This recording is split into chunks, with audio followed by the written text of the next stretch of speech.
You are looking at the cover of They Call Us Enemy. It is a graphic memoir by George Takei detailing his haunting childhood at internment camps in the U.S. And we are so happy to have George Takei joining us in studio today. So great to have you back. Good to be here with you. Fantastic. And I've been flipping through your graphic memoir here.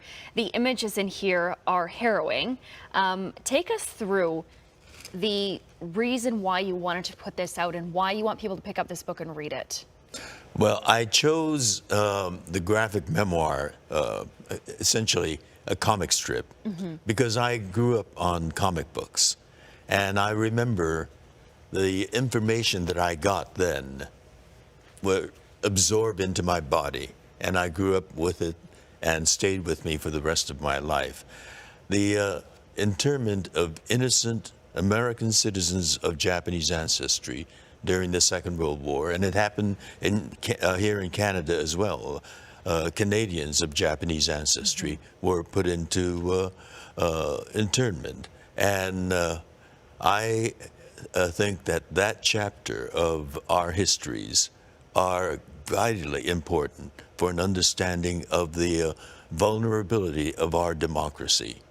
My father told us that it's a people's democracy, and a people's democracy is existentially dependent on people who cherish the ideals of that democracy and actively participate in the process.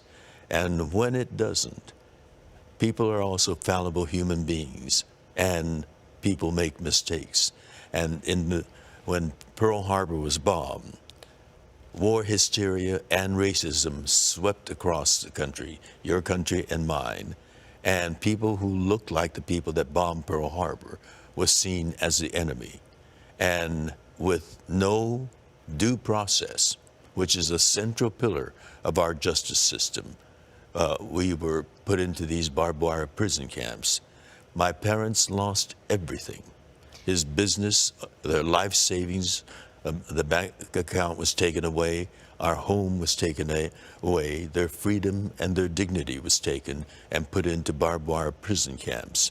This is an important story, and yet to this day, I talk to people who I consider well-informed people, and I tell them about my childhood imprisonment, and they're shocked that something like this actually happened. So I call this my book of hope for the future of America, targeting the young reader, the preteens, the teens, and the young adults. And when they absorb in this information and grow up with it, they're going to be the voters of tomorrow. They're going to be the movers and shakers. And hopefully they will define a better America than what we have today going on the southern border of the United States. And that's what I wanted to ask you about. I mean, this happened 70 years ago, but there are situations like this still happening in the U.S. So what parallels do you draw from your situation and what's happening with detention facilities right now in the U.S.? We were imprisoned with the statement that we are all potential spies, saboteurs, fifth columnists, with no evidence, with no facts, no trial, and in prison. What we hear now are these people who are the Latinos coming to the United States southern border, people coming from dysfunctional governments, chaotic governments. They've seen violence, incredible violence. Some women have seen their husbands killed right in front of them, and in abject poverty, they grab their children and flee to the United States. Asylum is a human right. It is not illegal, as that orangutan in the U.S. In the White House claims. It is not illegal.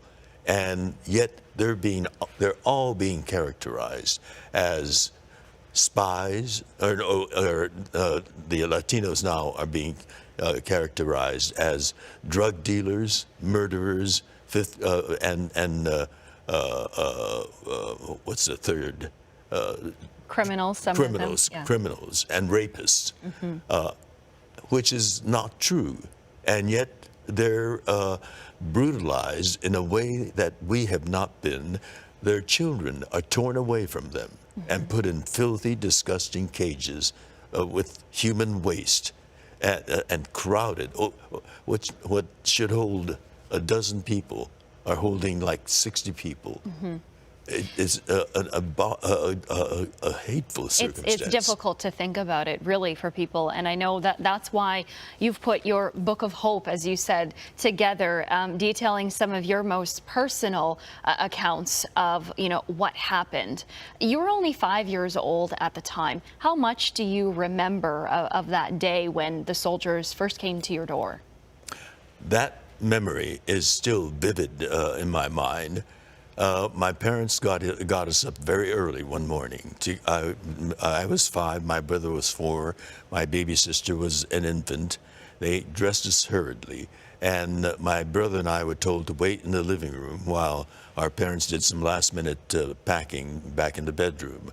And so the two of us were just gazing out the front window when suddenly we saw 2 soldiers marching up our driveway, carrying rifles with shiny bayonets on them. I remember the California sun just shining off those bayonets. They stomped up the front porch with their fists, began pounding on the front door. That sound is still very real in my brain. I thought the whole house trembled.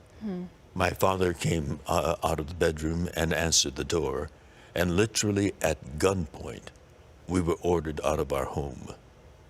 My father gave my brother and me little packages to carry, and he hefted 2 heavy suitcases, and we followed him out and stood on the driveway waiting for our mother to come out.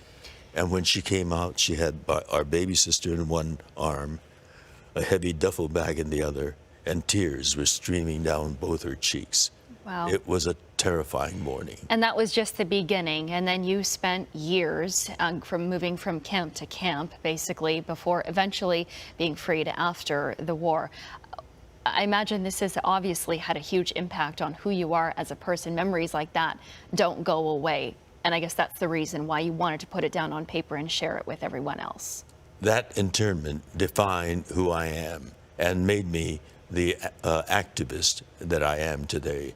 Had it not been for that, I don't know what kind of person I would have been, but certainly not who I am today.